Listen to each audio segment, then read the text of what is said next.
Mengenai pemanfaatan media sosial secara bijak dengan tema kasus tentang penyebaran hoaks yang mengandung unsur agama dan dampaknya terhadap kehidupan berbangsa dan bernegara. Tujuan pembuatan video ini adalah bentuk salah satu penyelesaian tugas mata kuliah Religious Education yang diampu oleh Bapak Ali Ridho, S.Hum, MMG, PWC. Sebelum video ini dimulai, izinkan kami memperkenalkan diri terlebih dahulu. Nama saya Nabila Putri Dirmanita. Saya Nazma Aulia. Saya Lesiara. Saya Anissa Nurjahra. Saya Siti Nur Aziza. Saya Apriliana. Assalamualaikum warahmatullahi wabarakatuh. Perkenalkan sebelumnya, nama saya Nazma Aulia. Saya mahasiswa dari kampus Jakarta Global University. Tujuan dari wawancara ini adalah untuk salah satu penyelesaian tugas akhir, yaitu mata kuliah agama. Sebelumnya boleh perkenalkan dulu, nama Bapak siapa? Perkenalkan, nama saya Salahuddin Alayubi.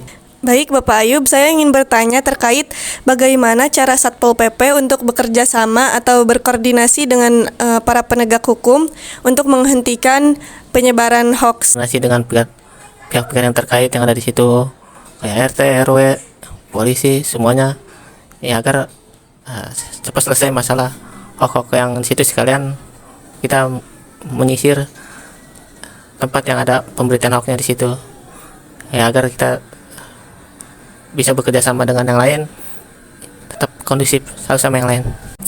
Nah, kemudian bagaimana sih pandangan Satpol PP terhadap penyebaran hoax agar itu tidak terlalu makin menyebar terhadap masyarakat luas? Yang pertama, ya kembali lagi semuanya, kita harus koordinasi dulu sama yang lain, kita kayak polisi, yang lain masyarakat yang di situ pasti terlibatin semua, kayak FKDM semua. Masyarakat yang ada di RT itu kan takutnya ya kita kan nggak mau ada hal yang tidak diinginkan kan, ya jadi ya kita berkoordinasi sekalian menyisir tempat-tempat yang ada penyebaran hoax, betul atau tidak. Kalau terjadinya sesuatu, ya alhamdulillah. Kalau misalnya nggak terjadi sesuatu, ya alhamdulillah kita tetap kondusif. Nah, kemudian dari pertanyaan-pertanyaan sebelumnya nih, apa saja sih tantangan Satpol PP dalam upaya mencegah penyebaran hoax itu sendiri? Ya dipikir-pikir lagi lah.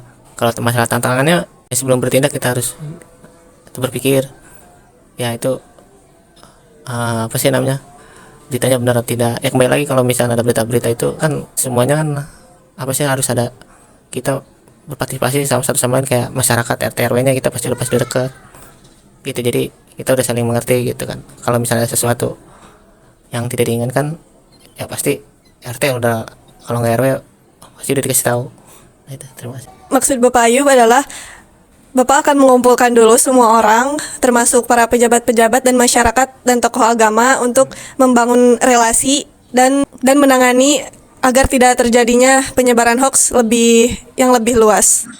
Assalamualaikum. Selamat pagi Ibu.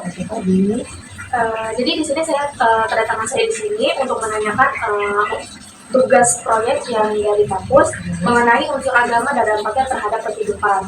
Nah, saya mempunyai 5 pertanyaan. Nanti Ibu silakan jawab menurut Ibu ya. Oke. Yang pertama ini, ada apa efeknya terhadap toleransi beragama di Indonesia? Toleransi beragama, efeknya itu yang pasti kerukunan. Kerukunan dalam kehidupan sehari-hari. Apa sih dampaknya terhadap kesatuan dan kesatuan bangsa? Pasti berkaitan. Dampaknya itu kita yang pasti akan adanya persatuan dan ketentraman dalam kehidupan. Jadi nomor yang ketiga ini, apa langkah yang dapat diambil oleh individu untuk mengenali dan menghindari dari hoax?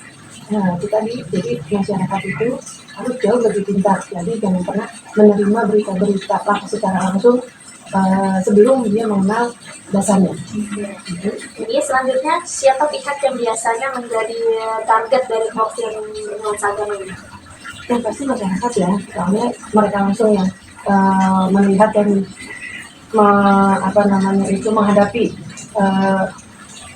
menghadapi kehidupan yang langsung dia yang dia jalani sehari-hari. Nah ini kita udah nyampe di pertanyaan terakhir ya Bu. Jadi yang pertanyaan terakhir ini apa saja sih ciri-ciri hoax yang mengandung unsur agama ini? Ciri-ciri yang pasti nggak berdasar. Mereka selalu mengada-ada apa yang nggak ada. Seperti itu. Assalamualaikum warahmatullahi wabarakatuh. Waalaikumsalam warahmatullahi wabarakatuh. Perkenalkan, nama saya Anissa Nujara, mahasiswi Jakarta Global University. Di sini saya ingin mewawancarai terkait penyebaran hoaks yang mengandung unsur agama dan dampaknya terhadap kehidupan berbangsa dan bernegara. Apakah Ibu bersedia? Ya, boleh. Baik, di sini saya memiliki beberapa pertanyaan. Yang pertama ada bagaimana cara masyarakat dapat membedakan informasi yang benar dengan hoaks yang menyangkut isu agama? Ya, seringkali kita menemukan berita hoaks, terlebih di media sosial yang sangat mudah dan memanipulasi berita. Sebaiknya sebelum kita mempercayai berita tersebut, kita lebih baik mencari tahu dari sumber fakta dalam berita tersebut. Baik, bagaimana cara pemerintah dan otoritas berkait mengenai kasus penyebaran hoaks yang memicu konflik agama? Yang pasti, pemerintah harus berperan penting dalam meningkatkan literasi masyarakat. Dan selain itu juga, Al-Quran dan hadis juga menyuruh umat manusia Islam untuk melakukan tabayun. Oke, seberapa efektif program literasi digital dalam mencegah penyebaran hoaks berbasis agama? Menurut saya efektif lagi di zaman sekarang ya.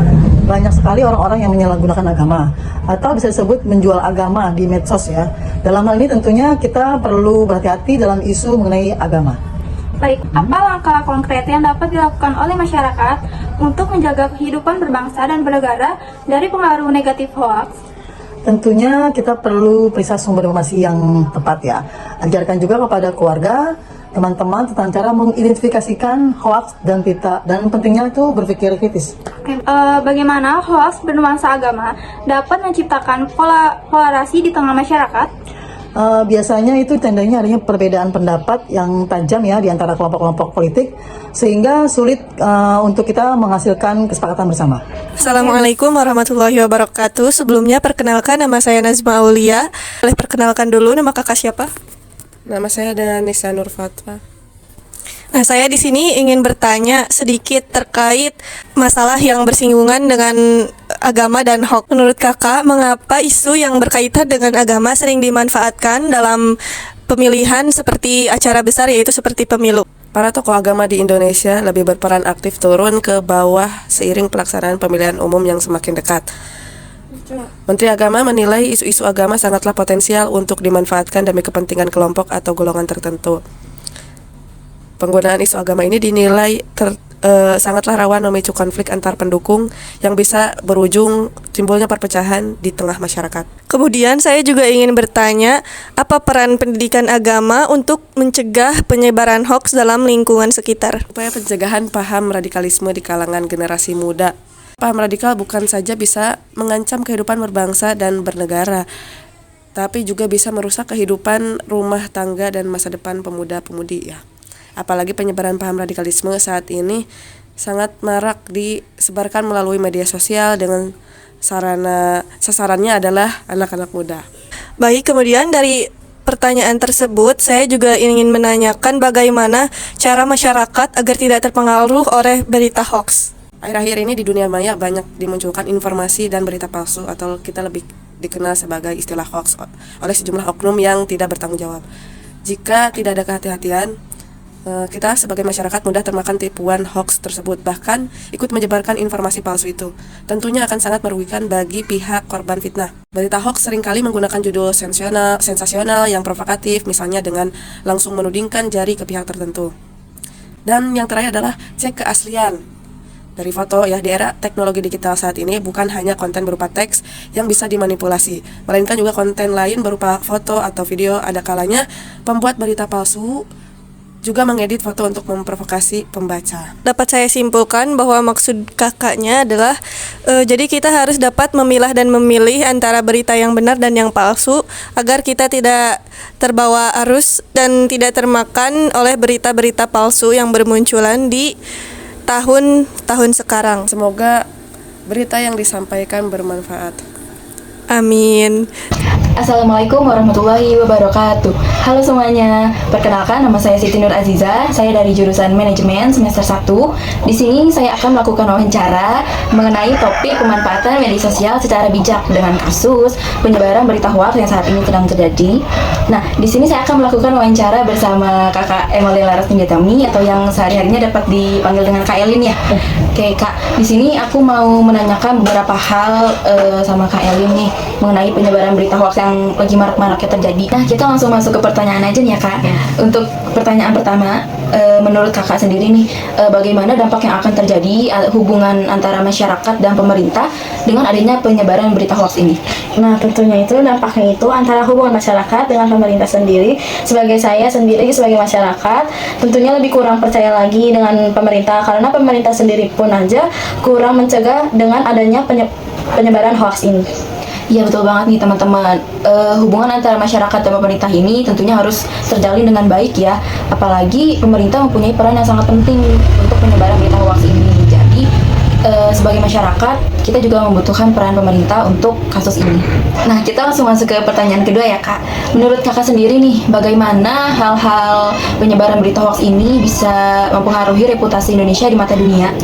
Tentu saja kalau berita hoax ini akan terus-menerus menyebar dan akan mempengaruhi setiap individunya, sebagai kita sendiri di mata dunia ini akan menjadi kurang baik karena berita hoax ini kan enggak menyebar di dalam negeri, tapi di luar negeri pun akan menyebar ya. Itu akan mempengaruhi pola pikir setiap individunya. Betul banget nih teman-teman. Kalau bisa kita juga di setiap individu mencegah penyebaran itu juga ya, dan lebih teliti lagi untuk membaca berita-berita yang beredar. Nah, kita masuk ke pertanyaan ketiga ya Kak. Menurut Kakak sendiri nih, bagaimana peran pemerintah seharusnya untuk mencegah penyebaran berita hoax? Peran pemerintah sih harusnya lebih memberi edukasi lagi nih kepada masyarakat tentang penyebaran berita hoax, karena masih banyak masyarakat yang belum tahu mana berita yang benar, mana berita yang hoax. Nah, seharusnya pemerintah pun harus mencari siapa yang menyebar berita hoax ini dan memberi sanksi dan hukuman yang sesuai dengan undang-undang. Nah ya betul banget nih teman-teman. Peran pemerintah ini tentunya sangat penting ya kepada masyarakat, terlebih untuk memberi edukasi kepada masyarakatnya. Nah sekarang pertanyaan keempat nih Kak. Tadi kan udah peranan pemerintah. Nah sekarang peranan lembaga keamanan. Untuk peran lembaga keamanan ini tuh harusnya gimana sih Kak? Harusnya lebih memantau sih Kak, karena sudah banyak media sosial yang langsung ditangani langsung oleh lembaga keamanan. Nah itu harus ada pemantauan yang lebih baik untuk mencegah beritanya ini terus menyebar. Nah betul banget teman-teman. Kan kadang di media sosial juga kita masih suka kecolongan kan untuk penyebaran berita hoax ini. Jadi untuk peranan lembaga keamanan ini juga masih harus kita perlukan lagi nih untuk mencegah penyebaran berita hoax. Nah sekarang pertanyaan terakhir nih Kak, pertanyaan kelima. Nah, untuk langkah-langkah nih untuk setiap individu, gimana sih kira-kira langkah-langkahnya untuk mencegah penyebaran berita hoax ini untuk setiap individu? Nah, yang pertama ini kalau misalnya kita dapat berita hoax ini, kita tuh harus cari tahu dulu, jangan langsung percaya. Kita harus cari tahu dulu sumbernya dan informasinya lebih lanjut agar kita bisa jaga-jaga juga agar kita tidak terpengaruh dengan berita hoax ini. Nah ya benar banget. Penyebaran berita hoax ini juga bisa dicegah mulai dari diri sendiri ya. Dari diri sendiri nih jangan mudah terpercaya dulu dari berita-berita yang tersebar. Nah kalau udah kita bisa nih cegah dari diri sendiri, itu bakal berpengaruh banget untuk kedepannya. Assalamualaikum warahmatullahi wabarakatuh. Saya Nabila Putri, mahasiswa manajemen Jakarta Global University, akan melakukan wawancara nih mengenai pemanfaatan media sosial secara bijak dengan tema kasus tentang penyebaran hoax dengan unsur agama dan dampaknya terhadap berbangsa dan bernegara. Jadi kita sekarang kedatangan narasumber nih yang akan menjawab pertanyaan-pertanyaan mengenai penyebaran hoax di media sosial. Apa yang menjadi faktor utama seseorang menyebarkan hoax yang mengandung unsur agama di masyarakat? Itu bisa disebabkan oleh beberapa faktor. Yang pertama, karena kebencian seseorang terhadap agama yang difitnah, dan juga karena kepentingan politik untuk mendukung opini masyarakat, juga karena kurangnya pemahaman tentang agama. Baik, untuk pertanyaan selanjutnya nih, apa aja sih dampak sosial dari penyebaran hoax bernuansa agama terhadap kerukunan umat beragama di Indonesia? Ada disebabkan beberapa faktor juga, dikarenakan perpecahan antara kelompok beragama karena menyebarkan berita yang tidak benar, dan akan membuat kegaduhan selama kehidupan bermasyarakat berlangsung. Tidak adanya lagi saling menghormati dan saling toleransi. Nah, bagus banget nih jawabannya tadi. Jadi, masih ada pertanyaan selanjutnya, yaitu bagaimana penyebaran hoaks berunsur agama dapat mempengaruhi stabilitas politik dan keamanan nasional?